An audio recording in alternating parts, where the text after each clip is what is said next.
so many places for my spirit to haunt.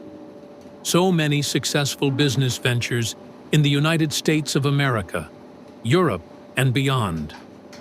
Would you believe I haunt the pages of a book? Around the World in 80 Days. There's no disputing the fact that the author Jules Verne based the character Phileas Fogg on me. Maybe it's time the spirit of George Francis Train paid a visit to the town of Birkenhead in England, a go-ahead town that welcomed me and my ideas after every other town and city dismissed me as crazy and sent me packing. One of the greatest triumphs of my career came in 1860 in Birkenhead, when I opened Europe's first street tramway.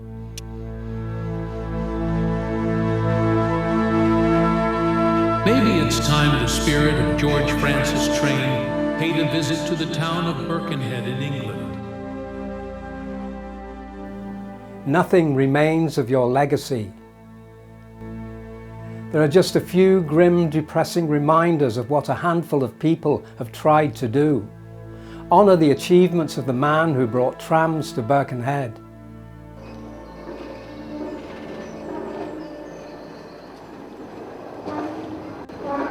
Things have not always been like this. Just a few years ago, trams ran between the Wirral Transport Museum and Woodside Ferry, carrying day trippers, the curious, transport geeks, and those intrigued by this charming, rattling, antiquated means of transport. Woodside Ferry was a terminus for Francis Train's horse-drawn street tramway, and this tram, the weekend workhorse for the tourists, bears his name.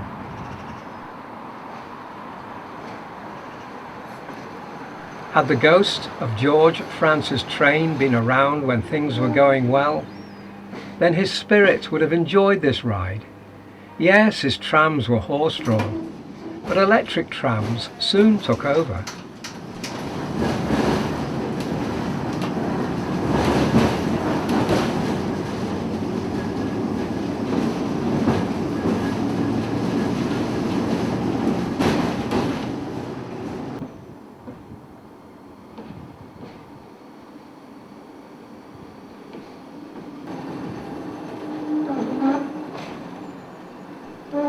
Wirral Transport Museum wasn't a stuffy collection of lifeless exhibits and endless words on display boards. Here, volunteers restored and rebuilt historic trams. It was a kind of place dads liked to take their kids to. Kids that weren't into sport, but had a fascination with solid engineering. And the volunteers weren't a crowd of old men with out-of-date attitudes to technology. There were young volunteers too, wanting to get their hands dirty.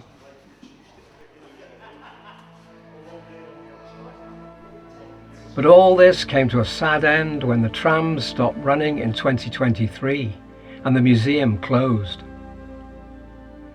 There are promises by the group that's taken ownership that before long the trams will run again. But there are also rumours that most of the trams have been moved to another museum.